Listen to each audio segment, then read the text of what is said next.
pada zaman Soeharto berpesan orang tua saya bahwa ini beras yang kamu makan ini ya beras produksinya Pak Soeharto. Pak Soeharto itu orang Golkar. Jadi jangan lari dari Golkar. Saya bilang, Pak, saya tidak mungkin masuk ke lubang yang sama.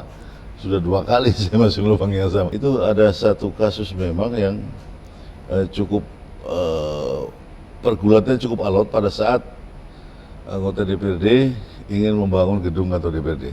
Satu-satunya di wilayah Kalimantan Timur yang punya perda tidak boleh menambang batu bara hanya Balikpapan.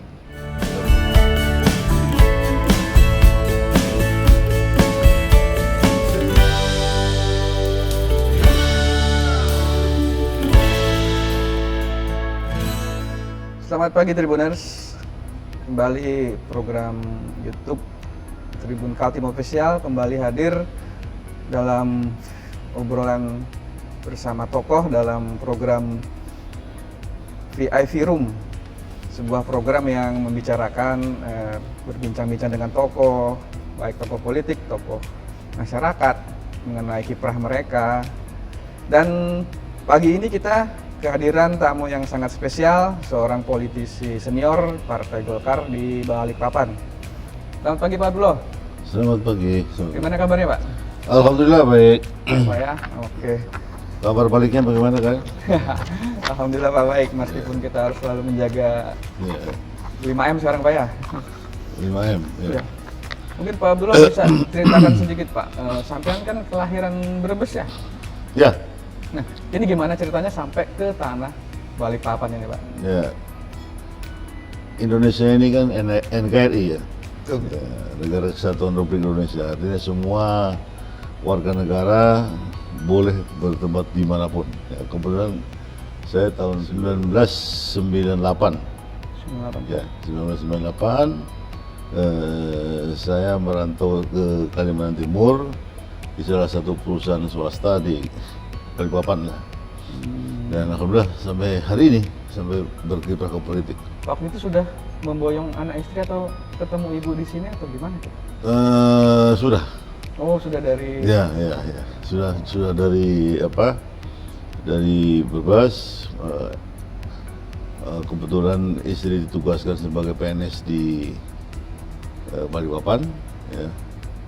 Ya, akhirnya saya sekalian ikut merantau juga di Balikpapan. Berarti awalnya swasta Pak ya? Awalnya swasta. Swasta. Ya. Oke, langsung aja kita masuk ke karir politik sampean ini. Ya. Pak Ji, bagaimana ceritanya ini Pak? Atau sejak kapan sih sampean ini tertarik untuk masuk ke dunia politik ini? Ya, kebetulan sejak kuliah dulu itu saya hobi berorganisasi. Ya. Bahkan waktu kuliah di Bandung saya sebagai ketua Wirakarya Indonesia ya, di Bandung itu. Kemudian sambil kuliah juga saya sudah mulai berpolitik ya di struktur organisasi Partai Golkar sebagai apa dari pendiri dan didirikan. Di situ ada AMPI, saya ikut juga di situ ya. Bermula dari sana lah. Oh, memang setia dengan Golkar Pak ya? Alhamdulillah. Jadi karena orang tua saya mengajarkan dulu itu pada zaman Soeharto berpesan orang tua saya bahwa ini beras yang kamu makan ini ya beras produksinya Pak Soeharto. Pak Soeharto itu orang Golkar. Jadi jangan lari dari Golkar. Dari situlah. Jadi tertanam sampai sekarang. Biar badai pun menghantam, saya tetap di Golkar. Oh. Ya. Ini Pak lanjut. Jadi dari AMPI terus tadi sempat ke mana lagi Pak? AMPI, Wirakarya Indonesia pada saat itu ya, tapi masih tidak jauh-jauh juga dari Golkar. Bentukan dari Golkar juga dulu. Dari Wirakarya Indonesia, kemudian ke AMPI, perjalanannya sampai sekarang ya sudah ke NBI, kemana-mana pokoknya yang berkaitan dengan organisasi Golkar lah. Mungkin awal mula di Balikpapan ini Pak, merintis karirnya gimana ini? Di Balikpapan itu Saya sudah kerja itu di Balikpapan di swasta ya, pada umumnya di swasta. Di swasta itu sudah loncat sana loncat sini lah. Mulai dari Peiko, dulu zaman dulu namanya Hapko ya. Hapko pernah juga, kemudian di Samarinda, di perusahaan mining ya, produksi kayu ya, produksi triplek di Sumarindo pernah. Kemudian di beberapa perusahaan swasta di Balikpapan ya, gitu. Kemudian yang lama itu, karena pada saat saya di Peiko sempat juga di bridging di topografi pencarian minyak, kena malaria. Oh, Ya, sejak kena malaria saya off, Oh. nggak kerja di perusahaan minyak lagi. Terus saya mengajar di beberapa sekolah swasta di oh, sempat ya, jadi guru. guru. Jadi Belajar siang apa itu, Pak? saya dulu ngajarnya teknik mesin, kemudian ngajar di STM ya. Kemudian malam ngajar di perguruan tinggi swasta ya, termasuk di Untri saya dulu ngajar. Ya keliling lah. Sejak kenal malaria saya banyak mengambil pekerjaan-pekerjaan yang ringan lah. Dan di situ sambil berpolitik. Ya, Sudah masuk ke gabung dengan Partai Golkar saat itu ya? sudah. Dulu awalnya masih anggota atau langsung pegang Oh enggak. jabatan? Jadi pertama masuk itu saya jadi komdes, dulu namanya komdes ya, Komdes. komisaris desa. Ya, jadi kalau sekarang kan PTK kelurahan, PTK kecamatan, ya kan, sampai DPD, ya, terus kemudian DPD kota, provinsi, dan DPP. Dulu di tingkat kelurahan itu namanya komdes, Komdes. komisaris desa. Kelurahan mana dulu itu awalnya? Utara, Utara. Batu Ampar. Nah, perjalanan dari sana terus naik peringkat dari pengurus kecamatan, tingkat kecamatan ya, Komcat namanya, komisaris kecamatan beberapa tahun, kemudian ikut caleg, gagal 99. 99 sempat gagal. Gagal, kemudian caleg lagi, ikut lagi 2024, gagal lagi, karena pada saat itu masih menggunakan nomor urut, ya kan? Jadi kalaupun saya suaranya banyak, terbanyak sekalipun, karena tidak nomor urut 1, 2, nomor urut buncit, ya nggak bakal terpakai gitu. Suara naik ke atas ke nomor urut 1 kan. Ya. Nah, itu perjalanan karir politik saya di situ, mulai dari Komdes, Komcat, kemudian DPD sekarang namanya itu.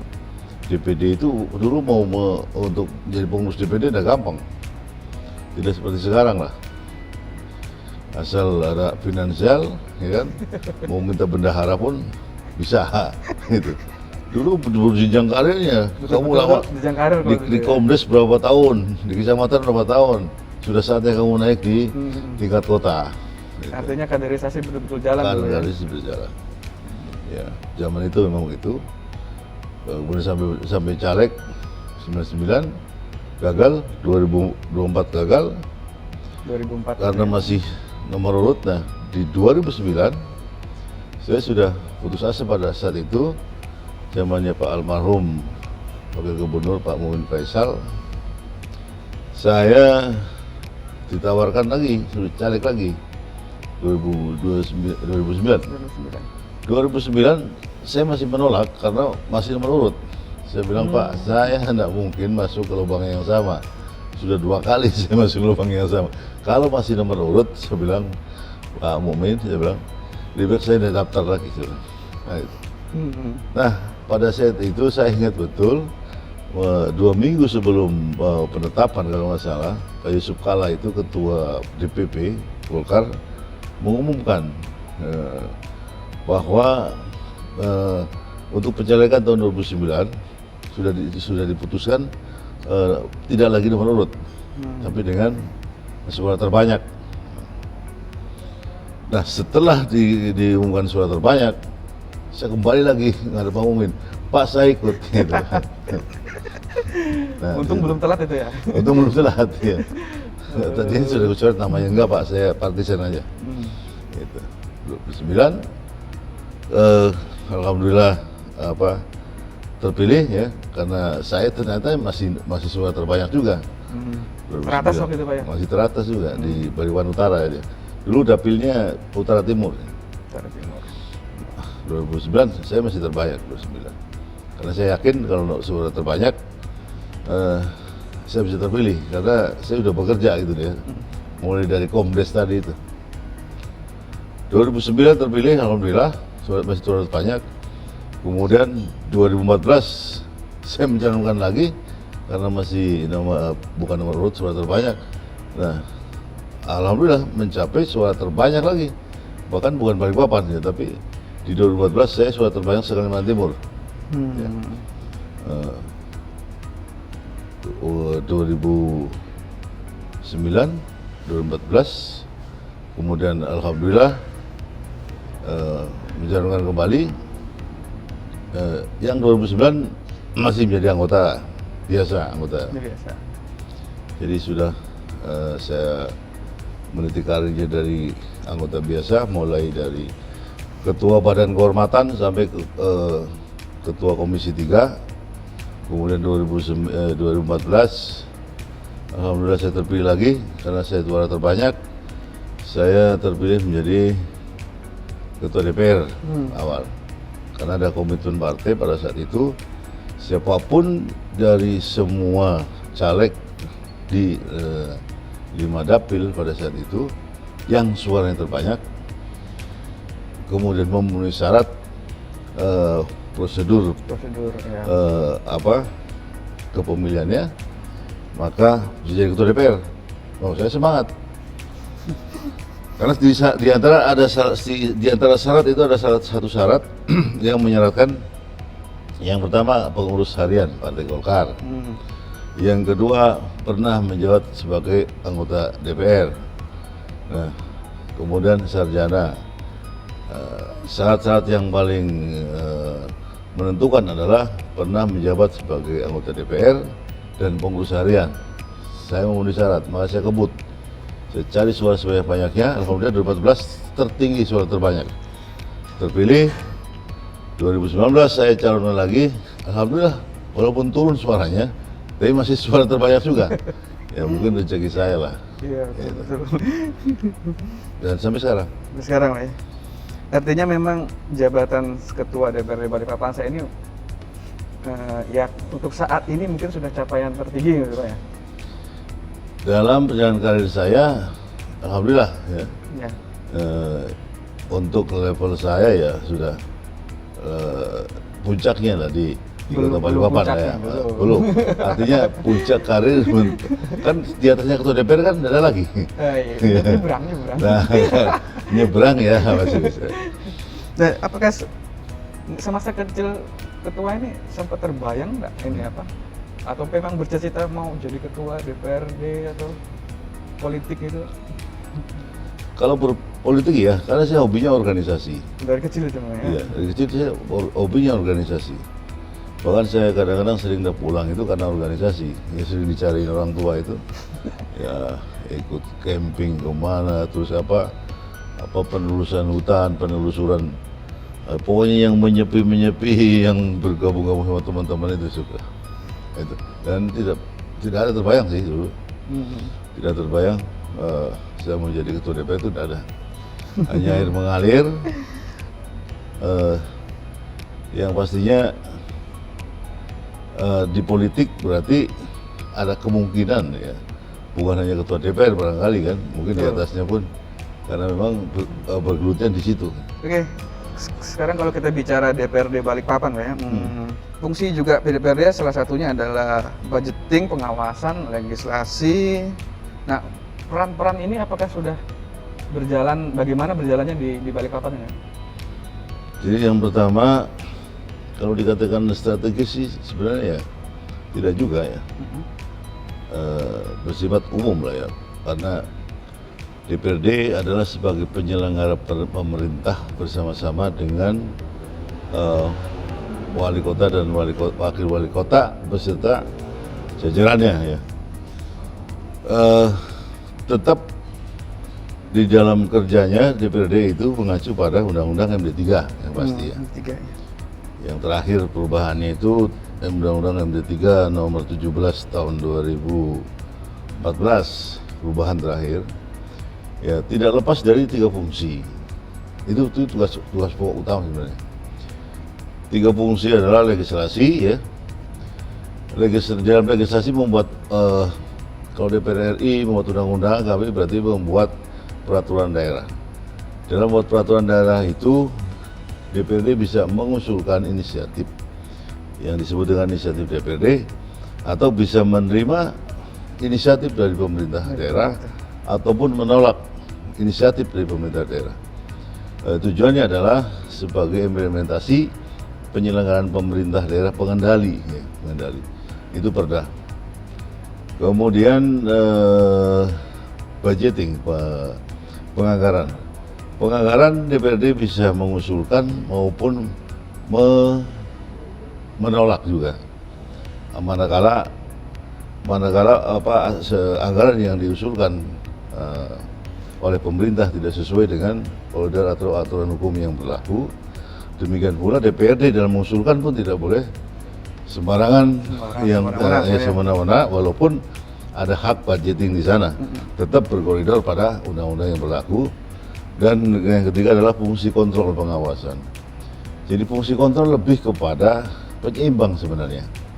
Jadi kita tidak mengadili di dalam pengawasan, tetapi kita bisa menyeimbangkan, artinya apa yang sudah disepakati bersama dalam penganggaran itu harus dilaksanakan oleh eksekutif juga sesuai dengan kesepakatan pada saat proses pembahasan anggaran itu, tidak boleh lepas dari situ. Itulah fungsi kontrol itu masuk ke sana untuk penyeimbang, sehingga pemerintah daerah, wali kota dan jajarannya tidak sewenang-wenang manakala menggunakan alokasi APBD yang sudah disepakati bersama-sama. Nah itu selama ini terkait 3 fungsi dan peran itu, selama dengan hubungan dengan Pemkot sendiri selama ketua memimpin 2 periode ini, bagaimana ceritanya? Apakah ada ya biasa lah? Ya kalau kerikil-kerikil kecil pasti ada ya. Ada, ya? Ya karena kadang mindsetnya dari DPR sendiri maupun eksekutif di dalam mengimplementasikan pelaksanaan APBD itu kadang-kadang juga persepsinya tidak sama dan tidak sesuai dengan keperuntukan misalnya. Nah, itu biasanya terjadi perdebatan kecil lah. Tetapi secara umum, alhamdulillah di masa kepemimpinan saya sampai hari ini juga masih sinergi. Karena kami bangun komunikasi ya, bukan walaupun fungsi kontrol tetapi tetap pada koridor komunikasi. Termasuk mudah komunikasi dengan wali kota di sini, dengan pemerintahnya? Ya walaupun kadang-kadang juga ada benturan-benturan ya di dalam menjalin komunikasi, ya. Kadang mentok, kadang susah, tapi itu sebenarnya bukan suatu hambatan, hanya semacam masing-masing pengendalian diri saja sebenarnya. Ya. Pengendalian diri agar mungkin tidak. Kasus apa dulu mungkin yang keras mungkin perdebatannya, mungkin ada mungkin itu? Jadi yang saya alami selama ini itu ada satu kasus memang yang cukup pergulatannya cukup alot pada saat anggota DPRD ingin membangun gedung atau DPRD. Oh, gedung yang itu, baru. Iya, itu. iya, Jadi ya Anda tahu sendiri lah, kalau dihitung kelayakan untuk postur kantor DPRD sekelas Kota Balikpapan yang sudah mendapat predikat, bahkan Kalpataru tiap tahun sudah dapat, sampai Kalpataru paripurna malah nggak ada lagi di atasnya, ya kan? Dan hanya kami selama saya anggota sekali, ketua DPR sekali, sudah banyak membangun kantor-kantor pemerintah. Ya kami utamakan dulu lah untuk pelayanan publik lah ya, walaupun DPRD sendiri sebenarnya pelayanan publik utama kan itu. Nah pada saat membahas anggaran itu alot sekali terjadi perdebatan yang luar biasa, pro kontra, walaupun itu kepentingan rakyat.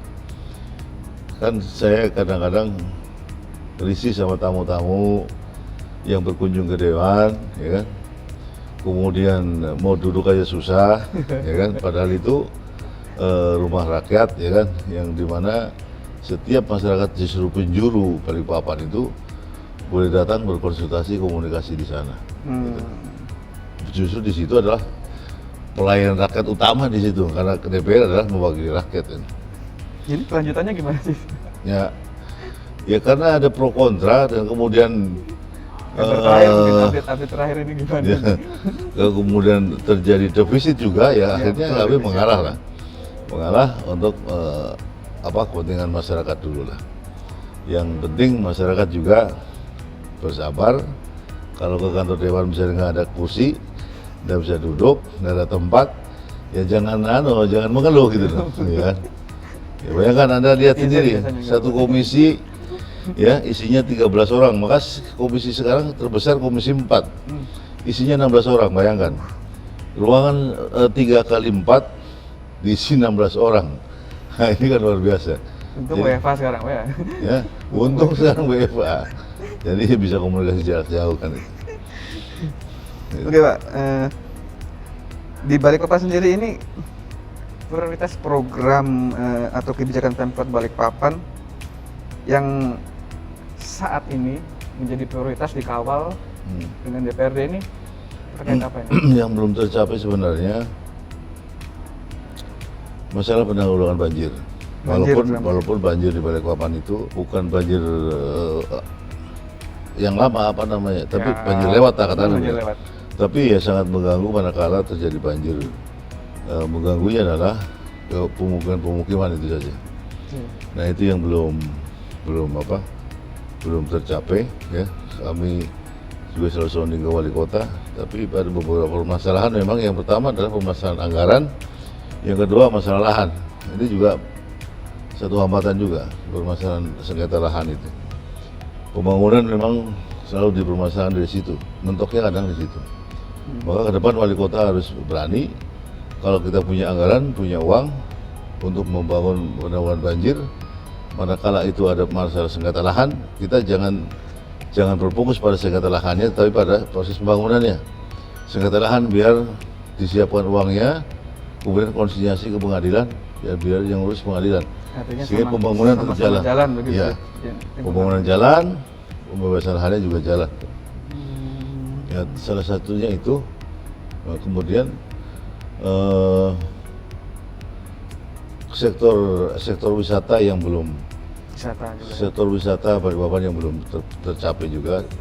Jadi distance untuk wisata, kan Balikpapan ini kan tidak punya tambang, tidak punya yang lain-lain, khusus mengandalkan pajak, retribusi dan lain-lainnya. Harus dikembangkan mulai wali kota yang akan datang dan mudah-mudahan lah. Karena destinasi wisata ini seperti Badung lah nantinya kan, mudah-mudahan tidak ada COVID lagi ya. Karena satu-satunya di wilayah Kalimantan Timur yang punya perda tidak boleh menambang batu bara hanya Balikpapan. Mereka berkomitmen bersama. Jadi di sana dibunyikan, diharamkan untuk menambang batu bara dengan sistem apapun ada di Utara Balikpapan. Itu. Pada saat mau rapat paripurna istimewa DPRD dalam rangka HUT kota, saya tinggal. Jadi besok mau paripurna saya tinggal. Jadi nggak ada yang mimpin rapat paripurna. Karena jengkel pada saat itu dengan wali kota sih. Itu aja. Ini dibuka sekarang berarti Pak. Pernah jengkel dengan wali kota? Pernah jengkel dulu. Terima kasih sudah nonton. Jangan lupa like, subscribe, dan nyalakan lonceng notifikasinya ya.